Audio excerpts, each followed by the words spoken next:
You want a piece of me, boy? Nuclear launch detected.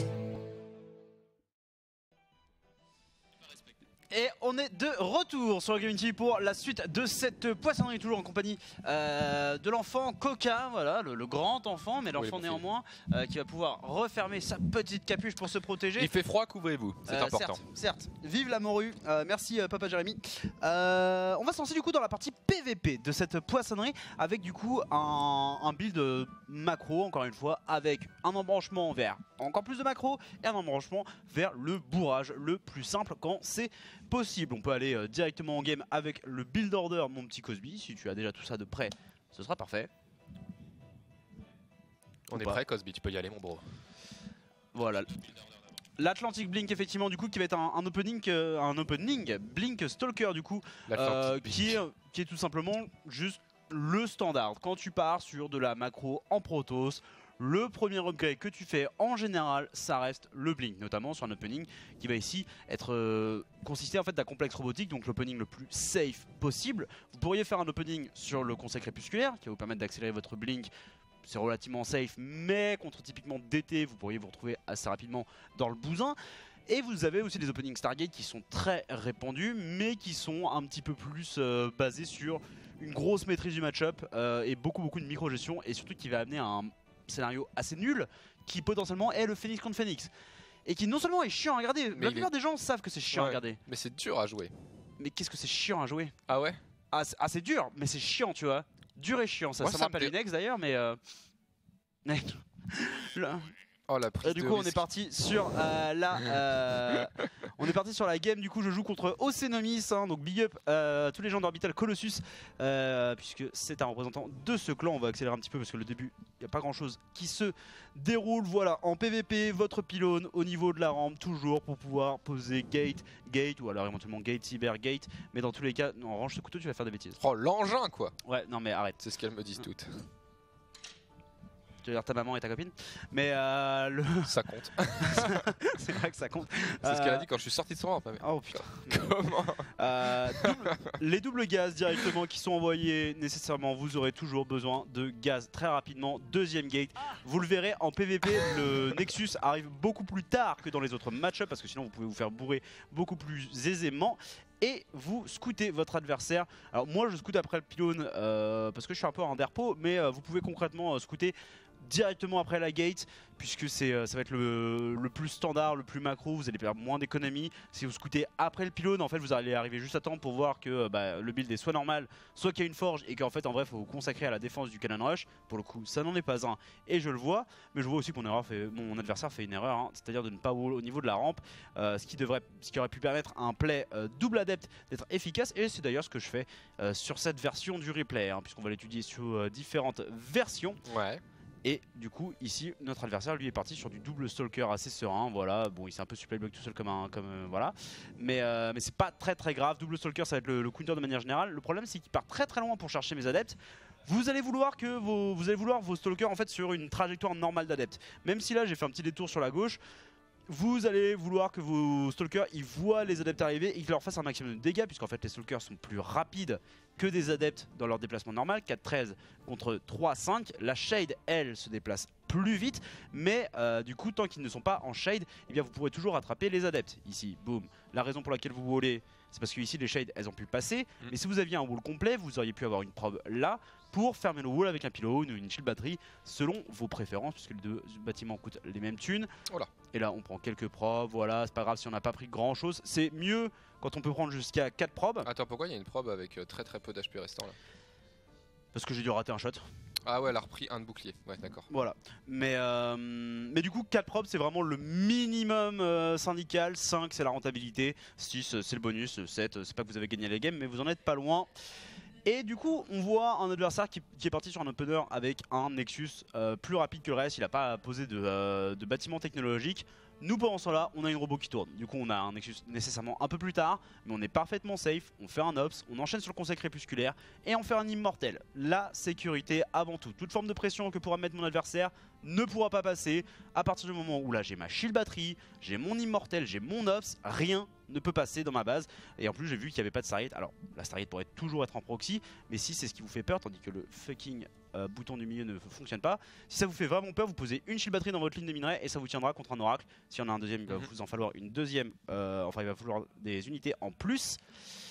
Les gates qui sont rajoutés au fur et à mesure avec un blink qui est lancé sereinement. On voit un adversaire ici qui part sur une charge, donc ça vous ne pourrez jamais vraiment le savoir, puisque même si vous voyez un conseil crépusculaire qui recherche quelque chose, la charge ou le blink, il n'y a pas de différence sur la lecture, ou les glaives, même si c'est beaucoup moins commun, c'est possible aussi. Vous ne verrez jamais la différence. Donc la seule indication qu'il peut y avoir éventuellement c'est les gaz, mais là c'est encore relativement tôt pour avoir des gaz sur la B2.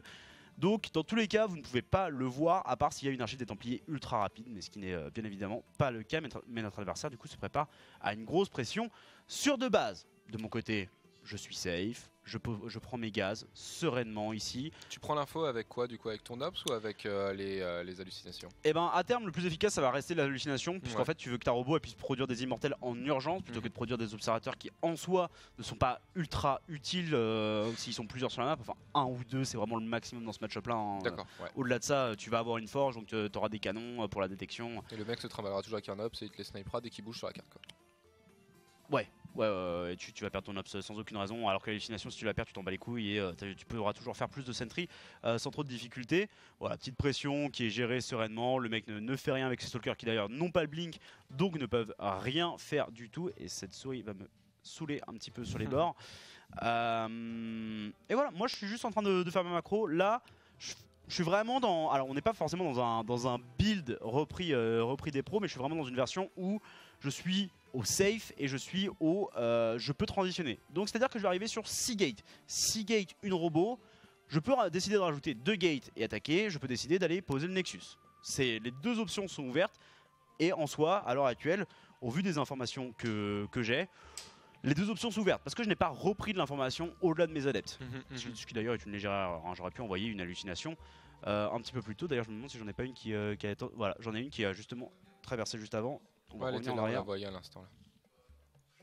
Je sais pas où elle est passée. Elle va arriver par le nord, mais on la voyait traverser la carte. Là t'es revenu 30 secondes en arrière, c'est normal qu'on la voit plus. Hein. Hop. Du coup l'hallucination devrait partir incessamment sous peu après l'agression du coup. Non, cette souris elle me... The trigger. Un petit peu, voilà, l'hallucination qui part, qui va prendre de l'information de manière normale et sereine, puisque du coup va y avoir la transition qui va pas tarder à arriver, du moins la volonté de faire une transition potentielle. Voilà, on scoute la base de l'adversaire, on voit notamment qu'il y a 4 gates, on voit un conseil crépusculaire et on voit une absence de gaz et aussi une absence de B3. Et là déjà il y a un petit peu des signes informateurs. Ouais. Pas de B3, bon c'est pas si grave en PVP puisque les B3 vont arriver généralement plus tard, mais surtout c'est gaz. Pourquoi tu n'as pas de gaz? Est-ce que t'as pas des gates qui sont planqués quelque part? On voit que c'est pas le cas, mais moi je suis forcé d'assumer le contraire, puisque bah ça fait quand même beaucoup de thunes qui sont potentiellement sur le terrain. Et du coup j'ai un peu mes unités qui sont sorties. Je croise ici ces unités et je vais aller directement un petit peu affronter son armée. J'ai le blink, les force field, on gère ça, on micro-gère ses immortels, on se ramène dans la shield batterie et là bah, on voit bien qu'il y a la charge, puisque les zélotes en fait se déplacent trop vite pour qu'il n'y ait pas la charge. Ils m'ont même chargé hein, d'ailleurs. Voilà, ils m'ont même chargé. Et qu'est-ce qui est mieux alors, la charge ou le blink? La charge dans un cadre de all-in c'est bien. Ouais. Le blink dans un cadre de macro et ou de défense même. De défense et de pression c'est bien. Mais là en fait le problème de Nomis c'est qu'il fait son attaque avec seulement des charlottes, des stalkers et des immortels. Il lui manque des archontes, il lui manque en fait le gros stack de points de vie qui va faire vraiment la différence. Et là on le voit, malgré un immortel qui a fait beaucoup de dégâts, hein, 8 kills, et ben c'est juste pas suffisant. Il peut pas juste gérer ça. Et en plus bon, il a pas assez de gate du tout. Et pour le coup il va renvoyer des chargelottes, mais la pression est parfaitement tenue. Il est déjà trop tard pour lui pour faire vraiment la différence ici. Il va perdre l'intégralité de ses unités, et même s'il essaye un petit peu de réagir en urgence ici avec le rajout d'une gate, et ben c'est déjà bien trop tard. Les unités sont trop nombreuses. Voilà, look at the supply, 34 à 17, plus du double en termes d'armée tout simplement. Et là je vais pouvoir chase à l'infini ces zélotes et aller lui bourrer le visage, hein, puisque bon bah il n'y a pas grand chose qu'il puisse faire à partir du moment où sa pression 4 gates chelou sur deux bases a raté, hein, mais c'est quelque chose qui va se produire en mid-low master, hein, puisque c'est à peu près le niveau de cette game là. Et là à partir de là, il y a juste à blinker like a god et de finir la game tout simplement, puisque il n'y avait plus rien chez mon adversaire, même si j'avais tout à fait encore l'option de partir sur B3 comme sur un all-in avec en rajoutant de gate. Ouais, ok. Alors c'est solide hein, cet engin, je trouve que... Est-ce que ça manque pas un peu de scout quand même? Ça... Les sentries, est-ce que les sentries dès que tu sors, t'envoies hallucination, ou tu veux conserver ton ton énergie en cas de je sais pas quoi, de truc tricky qui vient nulle part. Tu vas vouloir avoir 2 sentries et que les deux aient l'énergie pour faire une hallucination. Parce qu'en fait, si elles ont l'énergie pour faire une hallucination, il y en a une des deux qui va avoir suffisamment d'énergie pour un bouclier gardien ou pour 2 force field qui vont te permettre de temporiser les fights. Mais effectivement, si tu as une seule sentry, envoyer directement l'hallucination, ça te met un petit peu à poil vis-à-vis d'une éventuelle pression de ton adversaire. D'accord. Donc assez important de les avoir. D'accord, ok, cool. Bah, le truc a l'air solide. Là, tu vas nous montrer une petite version macro, c'est ça donc du coup? Ouais, on va vous montrer la version macro. Donc, dans l'esprit, tu poses moins de gate et tu poses un Nexus ou c'est Dans l'esprit, tu poses le Nexus en fait, tout simplement plutôt. Donc là, c'est Yogo qui aura repris le replay. Oula. Ouais. Non, Oula. Ouais. Ça a été run style pour Yogo là C'est presque pire, mais non, beaucoup d'amour. Pourtant, c'était difficile à faire. Mais du coup, en fait, on va directement avancer. La partie où Yogo reprend, normalement, ça va s'afficher à l'écran. Et en fait, lui, il va reprendre avant que concrètement Nomis décide de faire son attaque, qui du coup a été un échec résonnant. Et il va tenter en fait de partir un petit peu en mode macro assez sereinement. Donc moi je vais avoir mes adeptes encore une fois qui vont venir, qui vont faire quelques kills, voilà, rien de choquant ou d'anormal, mais ça va me donner un léger avantage dans la partie, comme vous le voyez ici, 24 probes à 19, donc c'est forcément cool. Là. Et on attend que Yogo puisse reprendre la game. Est-ce qu'il a pas déjà repris là? Non, ça serait écrit à l'écran. Okay, voilà, c'est juste là. Du coup, tweep. Là, il reprend dans un scénario de macro, c'est-à-dire qu'il va se remettre à produire des probes à la place de Nomis. Voilà, vous le voyez, le bon Yogo, il est là. Il va prendre ses gaz, contrairement à ce que Nomis avait fait. C'est toi qui joues en face? Et c'est toujours moi qui joue en face. C'est toujours moi qui joue en face. Là, il a des petits stalkers qui arrivaient, voilà, pour voir ce qui se passait. Hop, on voit qu'on va rien réussir à faire. Bon, bah c'est dommage, on rentre chez soi. Et moi de mon côté, je suis encore une fois dans l'idée, voilà, c'est pas forcément ultra optimal à niveau pro. Voilà, faut pas vous dire qu'en GM ça va passer. Ça n'est pas le cas, c'est pas le but. On a 2 gates qui sont rajoutés parce qu'on est safe et on va aller envisager la prise de la B3 incessamment sous peu. Vous le voyez, j'ai une probe qui part de chez moi, hop, et qui va poser le Nexus. Voilà, sur les environs de 6 minutes 30, c'est relativement standard en PvP. Un petit peu plus tard, c'est pas forcément choquant non plus. Et pendant ce temps-là, je prenais l'information à Phoenix. Je vois qu'il y a des gates qui tournent, un conseil crépusculaire qui tourne, des gaz et une robot. Pas vraiment de raison de penser qu'il va y avoir une grosse pression de sa part, même si ici il va avoir le blink et du coup la capacité à me poser effectivement une légère pression, me poker un peu, voir ce qui se passe. Même si pour le coup il ne prend pas de stalker. Donc là, on va des petits échanges de micro-gestion qui peuvent déraper, mais moi normalement je suis relativement bien. Ouais, t'as l'air pas mal là quand même dans la game pour le moment. Du coup, tu pars sur ta charge, ta petite Templar Archive, TKL. C'est ça. Oui, d'ailleurs, j'ai pas posé 2 gates, j'ai posé gate et forge dans ce scénario-là. Dans un scénario plus macro, alors en PvP, seulement les upgrades d'attaque. Ouais. Seulement les upgrades d'attaque. Les upgrades de bouclier et de défense, c'est cool, forcément ça rend vos unités meilleures, mais c'est tellement moins efficace que les upgrades d'attaque que limite vous pouvez vous en passer. Voir des games macro professionnels finir avec seulement le 3 d'attaque, c'est tout à fait fréquent, donc vraiment faut pas trop chercher à comprendre. Ici, j'ai ma B3 qui est posée, je produis des probes. J'ai les 3 gates qui sont rajoutés, puisque un petit peu à l'instar de Terran, votre économie sur 3 bases, ça va être 8 gates comme les 8 racks. Ouais. Et en plus de ça, vous allez avoir une robot et un conseil crépusculaire qui tournent avec la forge, puisque au-delà du blink qui est cool, c'est pas une amélioration qui va vous permettre de terminer la game. Il va vous falloir des zélotes améliorés pour écouler le minerai et le plus en attaque qui va être aussi très efficace sur ces unités de manière globale. Du coup, est-ce que par exemple tu ferais un petit prisme pour essayer d'aller en BT ou pas? Non, c'est vraiment full macro là. Tu restes chez toi, tu campes, tu fais des probes. Tu peux envoyer des phénix hallucinés, mais le prisme en fait c'est une robot qui produit pas d'immortel. Ouais. Et tu mets des zélotes dedans et faut pas le perdre sur des blink stalker. Je sais qu'il a le blink. Tu peux le faire. C'est gourmand, c'est goûdu quoi. C'est un peu goûdu, faut sentir l'opportunité venir. Et pour le coup elle n'était pas nécessairement présente. Et puis en plus je voulais rester sur quelque chose de relativement simple pour cette émission. Donc on est effectivement resté sur un truc très frontal. Alors là on est sur corrosion, donc acide plante en anglais. On fait une ligne droite vers la base de l'adversaire, il y a des rochers. On s'en fout, on a des stalkers et un immortel, on passe au travers et on progresse sereinement vers le bon Yogal. tout en essayant de produire au maximum. Alors après vous me connaissez, hein, vous savez qu'il y a du minerai en banque, c'est normal, c'est TKL. Et ici on bourre l'adversaire, les force fields qui sont mis, voilà, il est complètement en train de mongoliser avec ses zélotes, il peut pas faire grand chose. Il a beaucoup quand même. Hein. Mais je réalise effectivement qu'il a beaucoup d'unités, donc pas la peine d'insister, hein, c'est vous venez gratter des unités, vous venez poc-poc, sereinement. Faut pas perdre en fait les archons et les immortels quoi. Ouais, c'est des unités que vous allez vouloir préserver essentiellement. Et là voilà, moi je continue de poker le bon Yogo qui essaie de se remettre en place à chaque fois pour défendre. J'essaye de bait ses zélotes en bas de rampe, voilà, puisque j'ai des forces pour les péter et je voyais qu'il avait pas d'archonte. Ici il va effectivement avoir des archontes, donc cette stratégie va être beaucoup moins intéressante. C'est pas mal ça. Hein. Mais on le voit, je prélève beaucoup de zélotes encore une fois. Je fais mon 3 d'attaque alors qu'il est encore sur son +1, lui il fait la storm. Pourquoi je ne sais pas, mais il fait la storm et moi je pars sur du disrupteur qui va être une unité relativement efficace dans le match-up à l'heure actuelle. Hein. Ne faites pas la storm en PvP, hein. C'est peut-être la pire upgrade du jeu, non? Tu préfères avoir un +1 de défense ou de bouclier à ce moment-là? Tu préfères n'importe quoi. En vrai tu préfères des adeptes sans les glaives résonnants que la storm à ce moment-là, hein, mais en fait le seul scénario où la storm c'est cool, c'est si le mec il fait mass void ray. Et en vrai ça fait genre 3 ans que j'ai pas vu ça quoi. Depuis HTS concrètement. Et là voilà, on fait un peu des unités hein, de manière générale, voilà, de la bonne banque des familles parce que ça fait plaisir, de la production de disrupteurs et de manière globale, une armée hein, qui fait un petit peu peur. B5 qui est prise parce que pourquoi pas.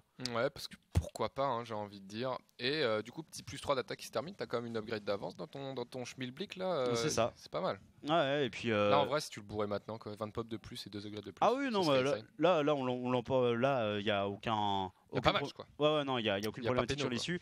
Les run by de zélotes, voilà, toujours cool à faire. Vos zélotes, si tu l'as armé, sinon ils trouvent des dégâts dans l'économie. Et pendant ce temps-là, la fight frontale, hein, forcément, les disrupteurs qui sont bien derrière, qui vont envoyer leurs disruptions les unes après les autres dans les unités qui ne sont pas du tout bien placées vis-à-vis du SimCity Diogo et qui du coup font des dégâts absolument monstrueux ici. Il a implosé sur cette fight. Oui, non, c'était. Oh le bâtard. Introduire la macro Protoss, évidemment. Voilà, c'est la version. Macro, à terme, la grosse macro Protoss peut vous amener aux carrières. Maintenant, il faut vraiment que ça soit un état de stalemate entre les deux, d'égalité, de statu quo. Sinon, de manière générale, ça va se conclure beaucoup plus rapidement sur du Stalker Zealot Archonte Immortel. D'accord. Ok. Et comment ça se passe par exemple si ton adversaire fait un 4 gate? Comment t'adaptes? Si mon adversaire fait un 4 gate. Ouais, parce qu'on en voit de plus en plus en Corée notamment, des protos qui font 4 gates. Genre le mec, quand tu scoutes, il n'y a pas de Nexus. Il y a 2 gates dans le wall et tu sais pas après. Bah en fait de manière globale... Comment ça se passe la réaction par rapport à ça quand tu veux partir macro mais que tu vois qu'il n'y a pas de Nexus chez ton adversaire? Déjà en fait en PvP ce qu'il va falloir voir c'est qu'il y a la notion de est-ce que vous avez peur du 4 gate. Si vous avez peur du 4 gate, vous n'allez pas commencer par 2 adeptes comme je l'ai fait, mais commencer plutôt par 2 stalkers. Ouais. En fait, vous allez produire des stalkers, et il faut scouter autour de votre base. Que ce soit avec une prop ou avec un de vos stalkers, mais il faut scouter autour de votre base si vous voyez qu'il n'y a pas de Nexus. Ça va être important, situer le truc et voir qu'est-ce qui est proxy. Parce que jusqu'au moment où vous avez vu le proxy en PvP, vous ne savez pas ce que c'est. Puisque les 2 gaz sont pris, il y a 2 gates chez le mec, il y a son cyber. C'est standard de fou quoi. Vous pouvez pas voir tant que vous n'avez pas vu le proxy. Donc t'annules pas ton Nexus, tu fous de la batterie shield et tu fais des stalkers. Ah bah de manière tu l'aurais vu avant de poser ton Nexus. D'accord. Donc tu ne vas pas le poser. Ok, d'accord, donc tu scoutes après le pylône, après la gate après le pylône ou la gate. Après le pylône, et ok. Selon à quel point t'as peur, hein, okay, cool. tu peux poser, tu peux scouter dès le pylône ou dès la gate. Et au-delà de ça, ouais, tu produis des stalkers, tu rajoutes des shield batteries. Parce qu'en fait, très généralement, il va avoir posé du coup il va avoir 2 gates de plus que toi. Ou alors si c'est Robo Gate, il va avoir. 3 gates et une robot. Enfin, dans tous les cas, il va avoir 4 bâtiments de production. Ou alors ça va être DDT, mais dans ce cas-là, bon bah, faut que vous ayez une robot et un observateur, sinon c'est concrètement compliqué. Mais vous restez chez vous en votre rampe des shield batteries et des unités pour défendre. Et à terme, vous devriez pouvoir vous défaire de votre adversaire grâce à vos shield batteries et à votre défense. En fait. D'accord. Bon, si les gens ont des questions dans le chat, n'hésitez pas à les poser à TKL, bien sûr, pour spécifier votre niveau de PVP. Tout à Storm, fait. c'est pas utile, même VS Mass Air. Si, justement, c'est ce que tu disais. Void Ray. Les tempestes et les carrières, ils ont trop de points de vie. D'accord. Faire des storms, c'est pas utile. Les archontes, c'est méga cool. Puisqu'ils vont tuer les intercepteurs instantanément. Et si vous faites en fait le +1 de bouclier déjà sur les archontes, ils vont tanker une masse de dégâts énorme. Puisque les intercepteurs sont nombreux, certes, mais tapent assez faiblement. Et leurs attaques, c'est x2 en fait. Ce qui veut dire que votre bouclier va proc 2 fois sur leur attaque. Donc vous réduisez de 2 l'attaque de chaque intercepteur.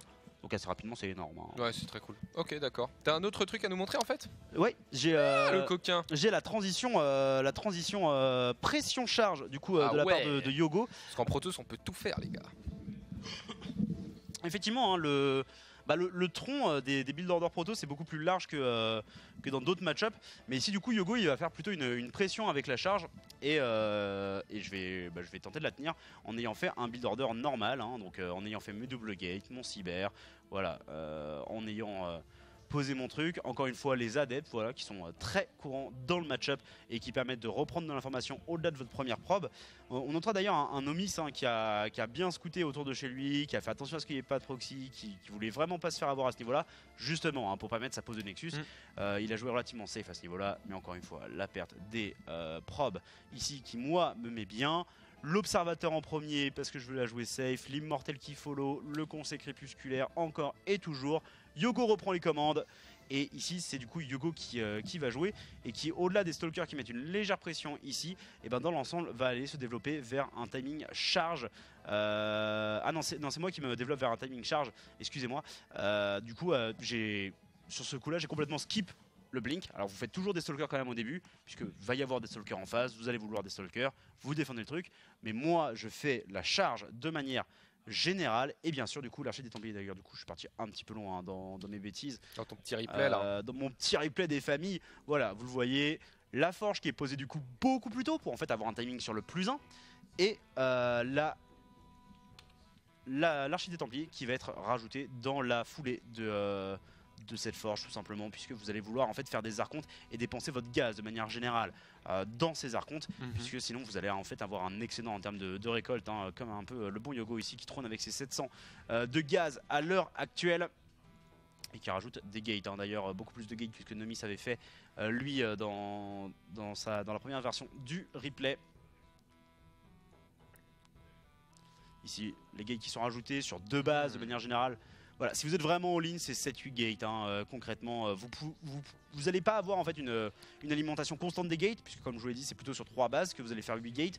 Mais vous allez quand même avoir suffisamment d'income pour que ça ait du sens de faire toutes ces gates qui font en fait avoir un temps de rechargement du warp relativement long. À ce moment-là, vous n'allez pas vraiment avoir de chrono boost à claquer dedans. Vous avez tout claqué dans la charge, puis dans le +1 d'attaque. Moi, ma composition elle est en train de se construire sereinement. Voilà, je dépense le gaz maximum dans les hauts templiers.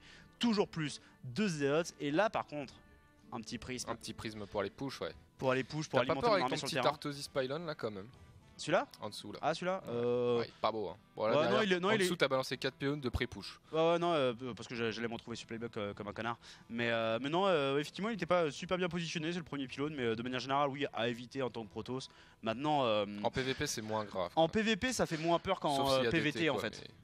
PVT ça fait vraiment peur puisque bah, t'as toujours le risque d'avoir 16 marines qui arrivent et tu perds la moitié de tes moyens de production. Oups, ça fait toujours mal. Et là du coup bah, la grosse pression qui arrive, hein, vous voyez quasiment 20 supply armés de plus que le bon Yogal.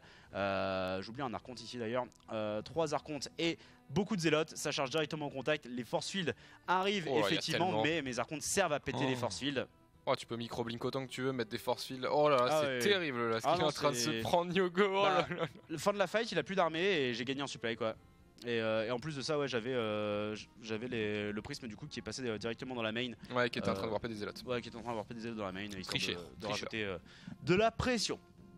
Ok, mais ça a l'air bien balèze ça quand même, Stekiel, ce petit BO.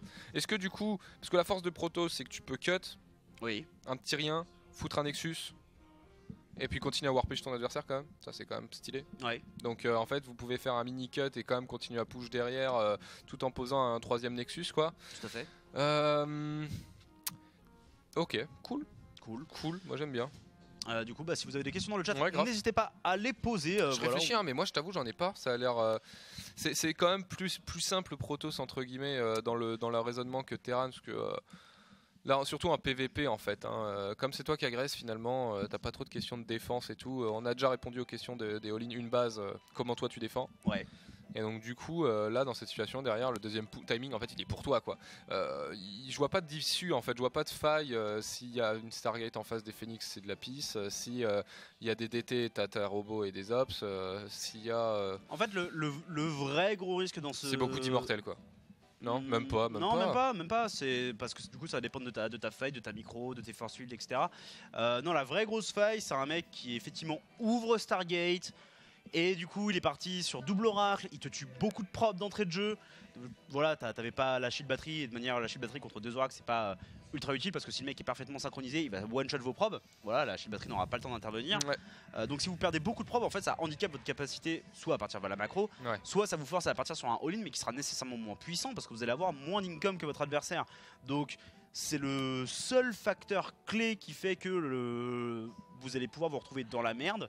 Maintenant, tout va reposer sur la prise de fight, qui pour le coup est un sujet complexe dans le match-up. Voilà, est-ce que tu as les archons pour péter les faut bien mettre les en fait, faut bien faire Zealot, Archon, Stalker, Sentry, Immortel quoi. Ouais, dans l'idée, ouais, c'est plus mais ou c'est moins dur ça. à faire quoi. C'est compliqué à faire quand tu te fais directement charger par des Zealots, quand t'as un mec qui blink bien en face, ou alors t'as pas vu les 3 Sentry qui posent le force field et directement t'as 8 Zealots qui se font attraper. Bon bah c'est compliqué. C'est chaud, ouais. Mais c'est principalement la prise de fight sur laquelle vous allez vous concentrer au-delà du build même. Ok, mais je vois pas forcément de questions, mon bon TKL. Les gens ont l'air convaincus de ton engin là. Bah écoutez, si vous avez pas de questions. Comment ça plaît aux gens ça. On est bon? On est bon, bah du coup s'il n'y a pas de questions, il n'y a pas la pose de B2 sur le build, bah noyau au cyber, de tracker, pylône, sorte de transfert, pylône de tracker, complexe robot. J'avoue qu'il n'y a pas de... j'avoue que la pose de la B2 n'est pas dessus. Oh l'erreur, faudra le mettre à jour. Ah l'erreur effectivement. Alors...